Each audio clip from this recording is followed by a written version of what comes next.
Check a rope for any kinks or cuts. You also run it through your hands all the way, and then you can also look at them. And then if you do find something, you can mark it with some tape or tying a knot on it. You can just tie a simple knot, just like that on it. So there it is, sorted. Right, so to flake a rope, you want to get both ends and then run them through your hands until you find the middle. There you go. If the rope started to fray, obviously not this much, then what you do is you just trim off all these inside coils and then just burn it so it would melt it together and seal the end.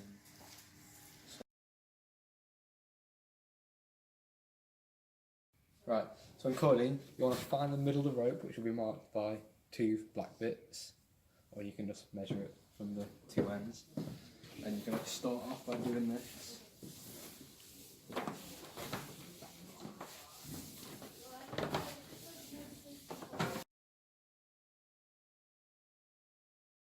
Next, you want to wrap the 2 ends round all the coils.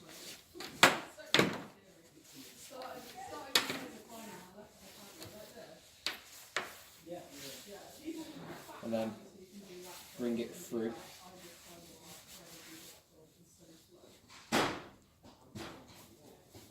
And go over. And tighten it off. Stop. You can wear it as a rucksack or hang it on your shoulders.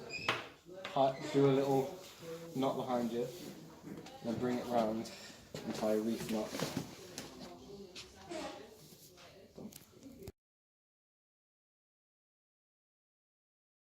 So when washing it, you have it in some cold water and just rinse it out, or you can put it in the washing machine at a low temperature with no detergent or products. And then when drying it out, you want to have tighten it up and then bring it through so it squeezes all the water out. No, it doesn't. Like so, and then you want to do that and so that when the water comes out it's clear.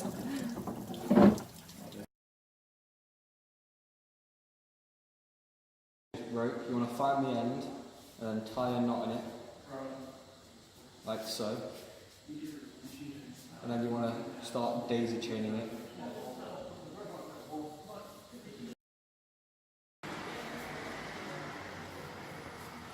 And then you'd hang it up like that to dry as it's now a lot shorter.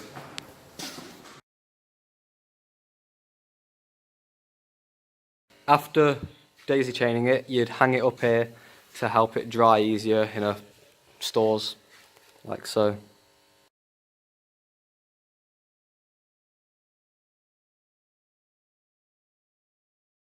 A dynamic rope to climb with. So whilst tying it, you want to tie a figure of 8, go around it, and then follow the figure of 8 again with the other end. And then, if this was shorter than both your fists, then you'd tie a stopper knot, but we don't need to. However, I'll do one anyway just to show you. So you go around it twice, and then poke it through. Like so.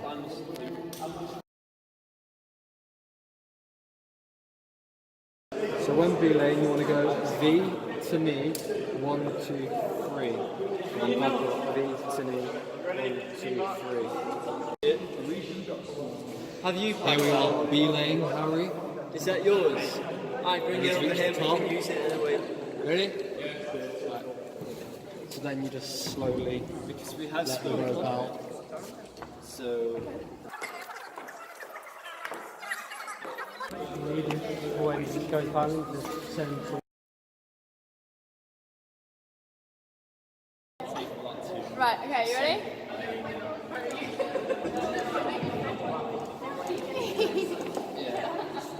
Ready?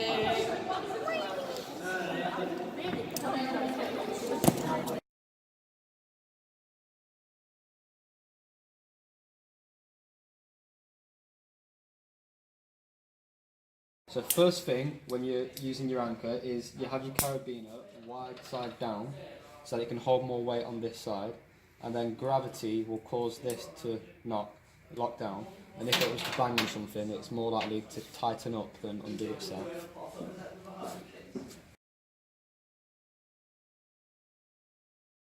You can see that this is much better and newer as the gate opens and closes nicely compared to this one, as it's quite old and rusted, that it's quite tough to open and you can hear it squeaking, and the gate, the screw is stuck, so that needs some lubricant to help unlock that, as that won't lock.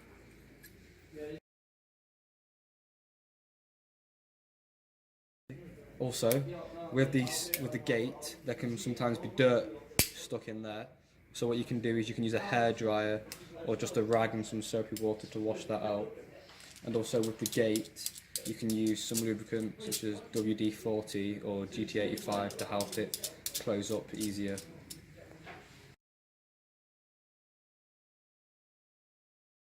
We have a HMS and a D gate, and this one, as it's larger, can hold more weight, such as 2 clove hitches, and this one can do sorts of stuff as it, apart from it can just hold weight, they can all do similar things.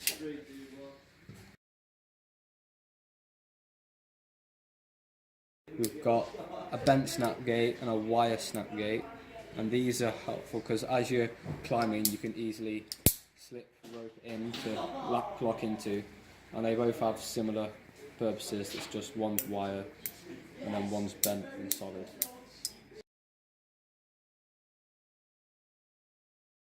You can see that there are a few grooves and scratches from rocks and rope, and what you can do is you can file it down to avoid it scratching the rope and snapping it.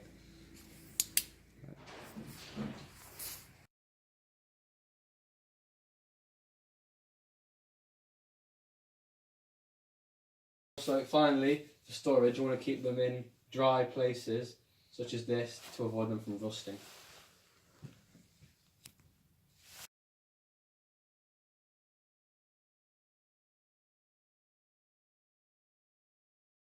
Okay, so here we have a HMS carabiner, and then one use of this would be for belay devices when you're belaying someone like Harry.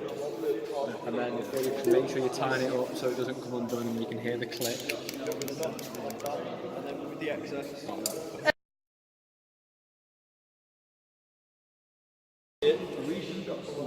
Have you? Here we are belaying Harry. Is that yours? I bring it over here. We can use it in a way. Ready? Yeah. Right. So then you just slowly Because we have let the rope out. So. Always goes silent to send for. Go. Right, so here we are using our carabiner out in the wild on the roaches. So here what you do is, we've got an anchor set up with a nut here. So what you do is you'd have your carabiner in, upside down, and then for your anchor you'd have a figure of 8 or a clove hitch here, as we've got a clove hitch. And you tighten it down, and then that can be tightened there. And we're using a dynamic rope here for example purposes. However, if you were doing this properly, you'd be using a static rope. So that'll be your anchor set up. Make sure you've got that upside down so it closes the gate. So that's sturdy.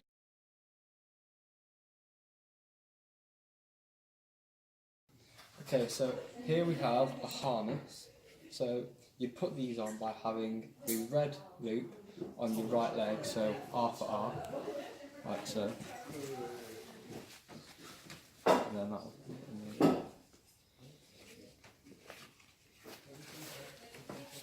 And you've got your waist strap up here, which you tighten by pulling this through. You want to have them your waist bit fairly tight above the hip bones, and then you tighten these, but you don't want these extremely tight because you want to be able to move on. And then this, you want to have that go around there.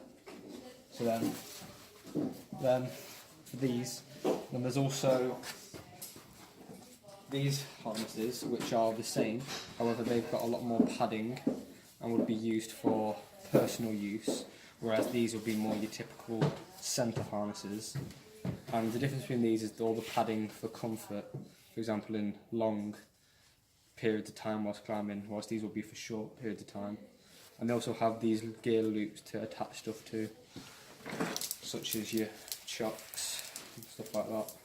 Or you could just use, if you're using one of these, you can have a bandolier which has loops you can attach stuff to, and you can have that over your shoulder, and then you get these whenever you need sorted. So now when washing a harness, you're just going to have it in some cold water and just get it in the ovens, and then you can, if there's any like proper bits of mud, you can just brush them off with a brush, or you could just put it in a washing machine at a low temperature with no powder or detergent, and then you'd leave it up somewhere dry to dry.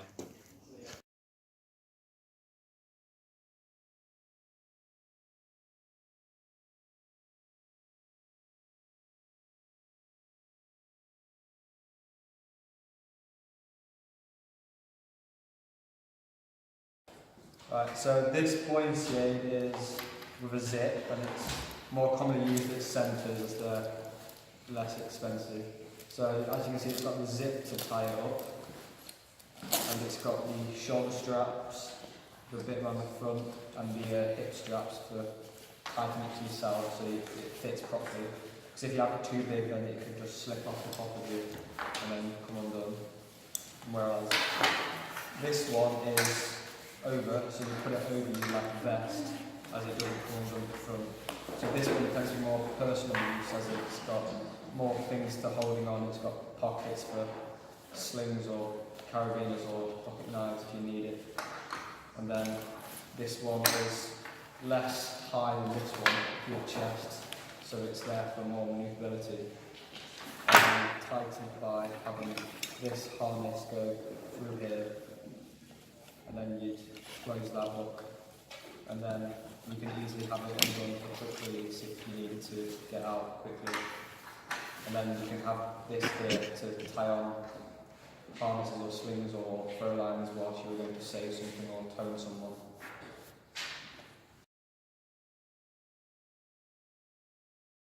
Right, so when washing a buoyancy, you just want to rinse it in cold water to wash out any mud, or if there's any like distinctive bits of mud, you can just wash them off with a brush or something. And then just want to do the inside and outside to get any seam. Right.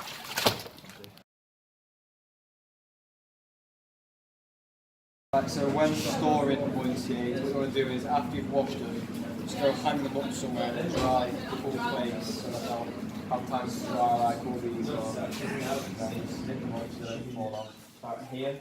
Like so. Yeah.